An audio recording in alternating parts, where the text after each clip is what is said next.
Okay, ladies and gentlemen of the interwebs, got a little video here for you. I want to cover a few things. I got a couple shout outs to give, and then I want to show you what I'm going to be doing to this knife right here, upcoming. But we'll save that for last. I hope everyone's day is going good, and I hope you have a blessed weekend. I'm doing good. It's kind of a bad day here, but I'm pushing through it. So first off, last time I did a talking video, I think it was with the sharks, which was the case sharks. And a good friend was watching, Donavan from Mississippi, and he decided to send me this, which is sweet.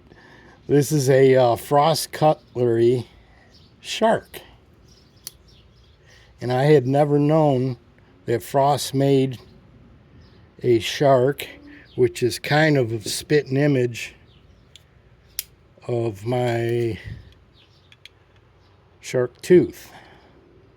Has the same finger choil, same kind of finger pull there, but it's got the patented Frost extravagancy with the engraved bolsters and the colored pack of wood. And this is from the 80s because it's surgical steel from Japan. And Frost was outsourcing to Japan at that time. You could see Frost Cutlery. And the Japan ones are actually really nice quality. This is a really nice knife. This is something I would have bought in the 80s had I known they made it, to go with my Buck 110. But just a gorgeous little knife. So thanks a lot, Donavan. I mean, if you guys know Donavan, that's the kind of type of guy he is. So give him a shout out in the comments. I'll leave a link to his channel. If you're not subscribed to him already, please go over there and subscribe to him. He's a legend. Also, I want to give a shout out to, well, first let's do a little comparison here, because it's a little bit smaller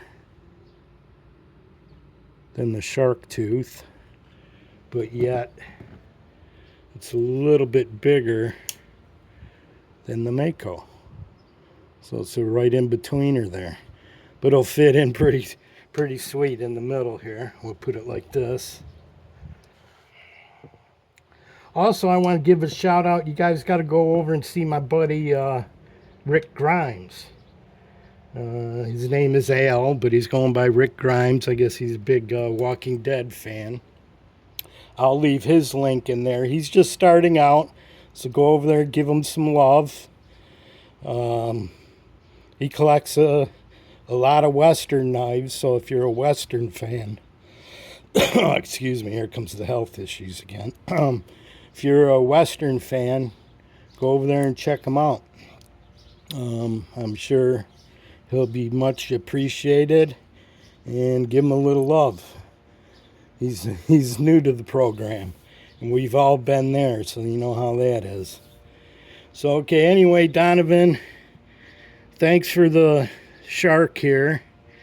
I mean, it's gorgeous. I kind of shined it up a little bit, but I didn't want to leave that 80s patina on there inside the engraving.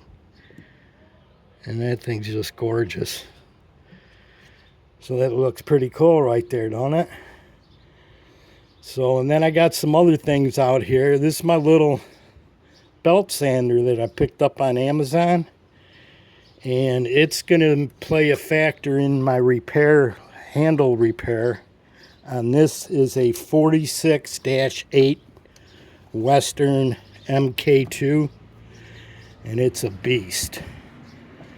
And the reason why I got to fix that is because the only way you're going to afford one of these is if you get one kind of like this. I was able to pick this up for $100, and I'll show you. I bought washers and everything. We'll get to that. But that's an 8-inch MK2, and I'll show you the comparison between the K-bar and a Camillus. So this isn't the original sheath. This is actually the sheath for this Camillus sword brand here. But I don't have a sheath for it, and that's another reason why it was only $100. So we'll put that right up there. But I want to fire up the little belt sander here. And it has an adjustable speed. But I like to keep it on high. And believe it or not, I use that to restore this knife. You can see it's got a like a belt grind on there, brush grind.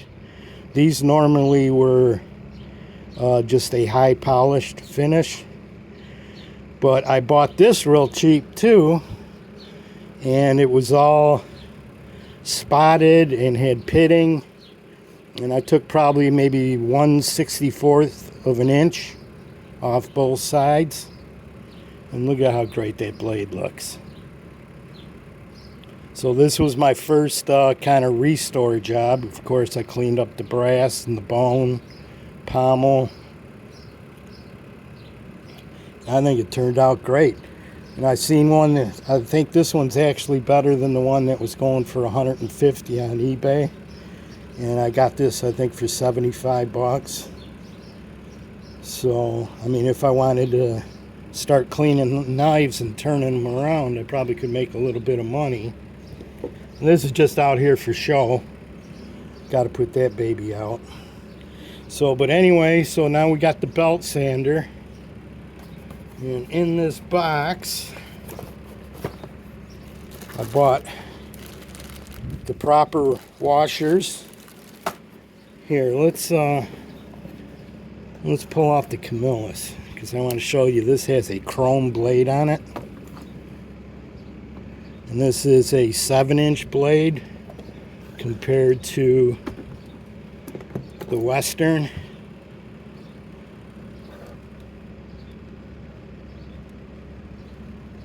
The Western overpowers it big time. That chrome blade's pretty nice. And somewhere on here it should say sword brand and etch. Let's see if I can find it. Oh, right here. I don't know if it's going to show up. See that little bit there? It says sword brand. But that doesn't really matter. This is a U.S. Camillus, New York. And this would have been available because it's chrome. It wouldn't have been issued out in the field. I talked to Tobias, our good friend Tobias, and he told me he looked into his catalogs and found these. They sell them on the PX. On the bases, so the service members can buy one, take one home, or buy one and sell it to or send it to a friend or family member. But I got this blade pretty damn good. So take that off so we can see what's inside here.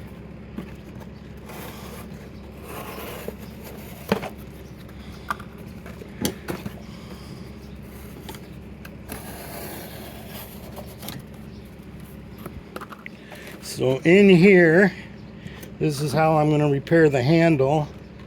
Oh, I got to sit down, guys. I don't know if you'll be able to hear me. But we got washers.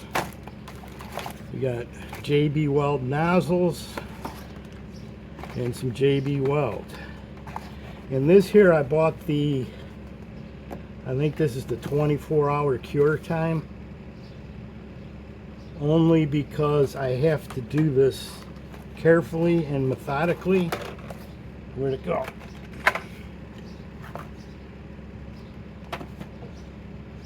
As you'll see, first I'll show you just how great this belt sander is.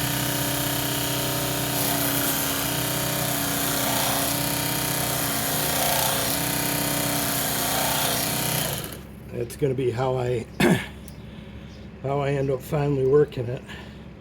Getting out of breath. Sorry guys.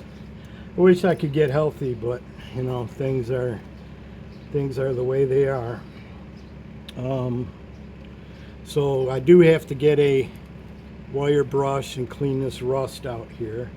But what's going to happen is I'm going to cut these in half and pop them in here one by one by one. I had some that were cut. Maybe it's in the back. Yeah, there's one that's a half piece.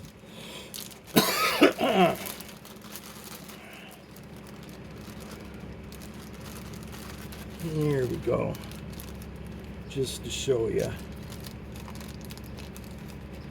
And I kind of marked it off where it's going to have to be sanded down. I got to get back up now. And you'll see, this is the way I'm going to do it, rather than taking the pommel off, because it's hand peened, and it's going to be a mess. It's still blued too, look at that.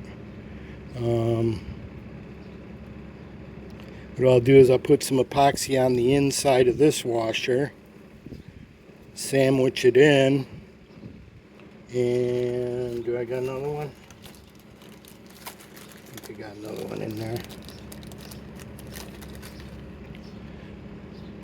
We'll keep racking and stacking.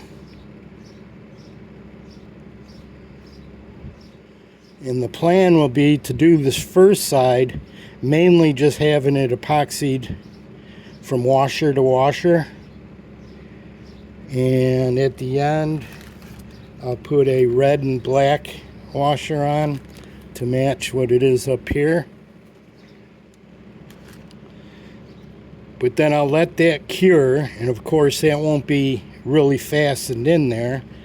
And then when I go to this side after it's cured, I'll squirt in a lot of epoxy inside the fork here, so it almost creates a you know, little river of epoxy in the bottom. So when they're joined like this, somehow it's joined like that, it'll all be secured. And then I'll let it cure, and then run it on the belt sander.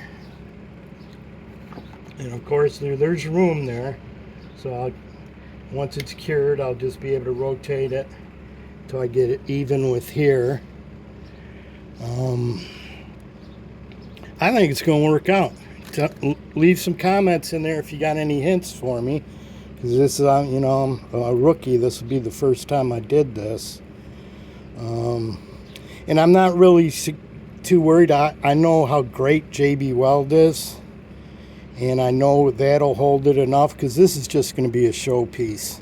I'm not going to be out banging around with this baby. These things, once I get the washers in here, sand it down, put some dye on it, some leather wax, maybe drag it through the mud a little bit, and try and get it to match here. This thing just went up to 200, 2 1/4, maybe even more, because it's got the full blade and a lot of the bluing left. If you look on eBay, you'll see not many have this much bluing on it, or this much meat. Just a fierce blade. Can't even talk. Here's your little tank stamp. A little tank stamp there. And there's no rust, no pitting. I don't want to mess with the bluing, so I'm going to just hope that holds out like that. Nothing on this side. The guard's nice and secure. Pommel's in great condition. So that's it, guys. Let's put this all back together and let's put these three beasts out next to each other. Give you a little final something to look at. Of course, you can't leave when you're talking MK2. You can't start the conversation without the K-bar. That's a fact. Keep these sweet looking sharks over here. Thanks a lot there, Donavan. Donovan's the legend, I'm telling you. Don't forget to go check out Mr. Rick Grimes. And let's put these out. And now they have a, seen Sog Grunt has a K-bar dog's head. Has a little different pommel, same 7-inch, different Ricasso stamp. It has a dog head stamp on there. And guess what? I ordered one. So there's your two 7-inch Camillus K-bar. And we're going to have to put the big beast in the middle. I mean, there ain't no doubt who king of the jungle is on this one. All right, let's get a good shot of this.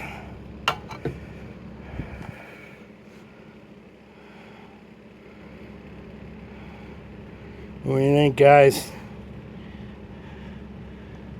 Western 46-8, government issue, marine style. So until next time, my friends, take care. Peace. Bye-bye.